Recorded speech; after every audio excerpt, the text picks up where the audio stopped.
in the paint. Angel kept getting the ball down there off rebounds or passes, and it just seemed like it would get stripped or blocked. What did you see that was preventing her from getting in the flow of the offense today? I think it was just some of them were just rushed. I mean that was really it. I think it was just rushed. But I mean, Angel knows that we have confidence in her, just like Camilla. What an embarrassment! What an absolute embarrassment! What if I told you that Coach Tyler Marsh just dropped a truth bomb so big, Angel Reese might need to call a timeout, just to cool off her own ego?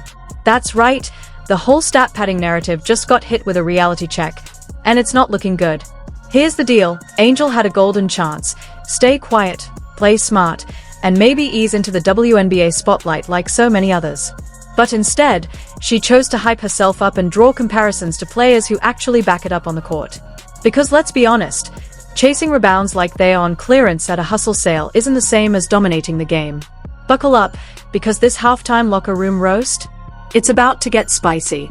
And any of our guards that penetrate into the paint and get looks at the rim, like we have constant belief and confidence in all of our players to be able to make those, and now it's just a matter of doing it. Coach Tyler Marsh didn't pull any punches when talking about Angel Reese's so-called performance. He called it exactly what it was, a masterclass in stat padding disguised as hustle. The truth is, Angel could have just focused on playing the game, kept a low profile, and maybe earned some quiet respect like plenty of others in the league. But instead, she chose to hype herself up, stand tall, and draw comparisons to a player who's clearly on another level in both talent and basketball IQ. Rather than making a statement, she ended up putting on a spectacle, clinging to empty stats like they were trophies, while the scoreboard told a much harsher story. We want Camilla and Angel to be good at what they do already. We want to continue to highlight their strengths. We also want to continue to improve and figure out ways where they can score easily, or they can still be effective defensively. I think it's important to understand, though, that even though they're kind of the cornerstones of this franchise, that now everyone's watching, cameras rolling, analysts talking, fans leaning in, even that guy in the nosebleeds with his trusty binoculars, all waiting to see if Angel Reese could actually back up her bold words. Spoiler alert, she didn't. And that's where her fast break to stardom turned into a full-blown triple-dribble disaster. Wow. I've never seen anything like it. I've never seen anything like it about the Angel Reese game. And after that game yesterday, there's no lying anymore. And honestly, there's no lying. Like, everything that I stand by, I triple stand by every single thing that I've said. If Angel Reese is the first option, your team is going to be the worst team. If silence is golden, then Angel's mouth was the missed free throw that cost overtime. She talked herself up like she was basketball royalty reborn, only to dribble headfirst into a wall called reality. Because when the talk is loud but the highlights don't back it up, that's not confidence. That's a career turnover with no hope of a clean recovery. Who's the best player in the country? So the media or me? I feel like I'm the best player in the country. Are you fucking serious? Best player in the country? Bong! Best player in the country? Bong! Bong! Bong! Best player in the country? Look at this. Bong! Wide open layup. Best player in the country. Coach Marsh didn't just call out the stat padding. He compared Angel's performance to someone trying to make gourmet dinner with a microwave. Lots of noise, no finesse, and a final product that left everyone wondering why the kitchen was still open. It's like she's out there playing her own solo game, chasing stats instead of wins. But basketball isn't about filling up the box score. It's about earning respect, securing victories, and not turning yourself into a primetime punchline. Chicago Sky head coach admits Angel Reese mistake.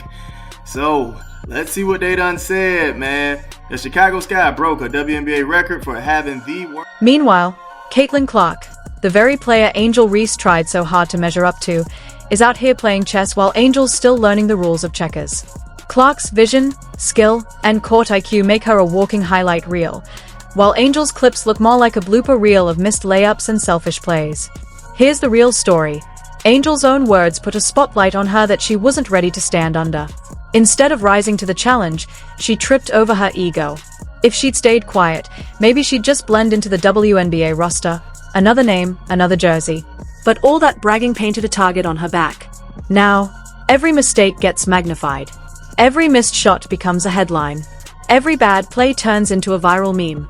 It's a hard lesson in humility and in how to derail a career before it even gains traction. Because in basketball, just like in life, the smartest move is often to stay humble and let your game speak for itself. Unfortunately for Angel, her game's still in warm-up mode. And that big mouth? It's already sprinting toward the exit. So Caitlin Clark last night went off for 27 points and 11 assists, and in her sophomore season, Clark now has the most 25-point, 10-assist games in WNBA history. She has only played in 42 games in her entire WNBA career, and she already has the record for this. But she also has now tied Courtney Vandersloot for the most 20-point, 10-assist games in WNBA history. And guys, if you look at this screenshot here, it's actually kind of wild. So Caitlin Clark has 10 games with 20 points and 10 assists, and she reached that milestone in only 42 games. And as you can see, Courtney Vandersloot, who holds that record, reached it in 400. People about the Angel Reese versus Caitlin Clark thing. To all the black people out here trying to make it a racial issue, y'all delusional. Angel Reese is garbage. Pure garbage. In terms of a skill set, her versus Caitlin, she's garbage. She plays like a toddler. There's no finesse, no smoothness, no beauty, no poetry, no skill set to her game at all. She's garbage. Stop being... Coach Marsh's critique wasn't just a casual comment. It was a full-court press, a public service announcement for anyone who thinks talking big automatically makes you big time. Angel's stat padding isn't just lazy.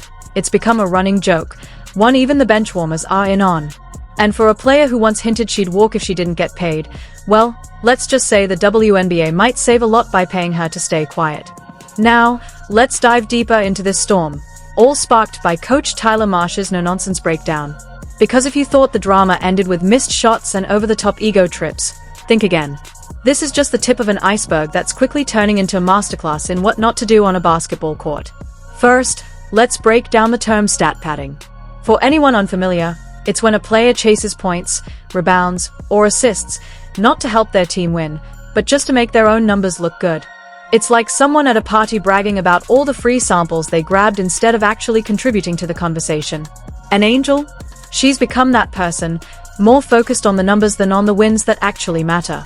Yeah, it's not going to be often that we have, a ton of nights like this. And the foul call that preceded the technical foul, it looked like you were arguing with that as well. Did you see it differently, or did you think it was more based on the reaction from New York's bench?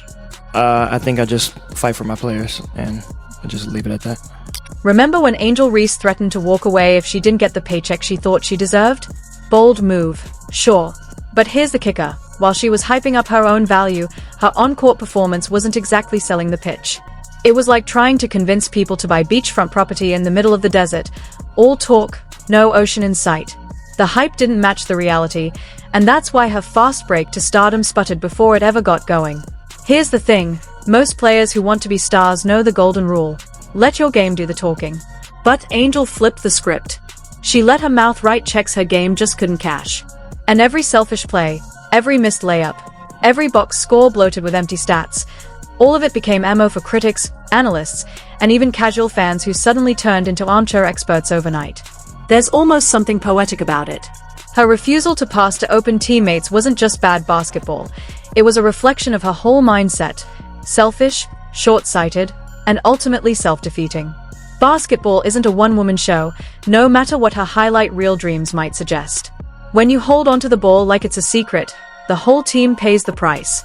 And let's not forget that moment when Angel doubled down, talking about players striking if they didn't get what they wanted. She had a chance to walk it back, to clarify, to show some composure. It wasn't even a press conference, just a casual chat with her friend, DJ Jane. That was her moment to say, hey, maybe this is being taken the wrong way. But she didn't take it, and that silence said more than any soundbite ever could. So buckle up, basketball fans. Angel Reese's season is turning into one wild ride, and Coach Marsh just blew the whistle loud and clear. Whether she takes the criticism to heart or lets it bounce off like another missed free throw, one thing's certain. This story isn't over yet, and the next chapter on the court is bound to be unforgettable.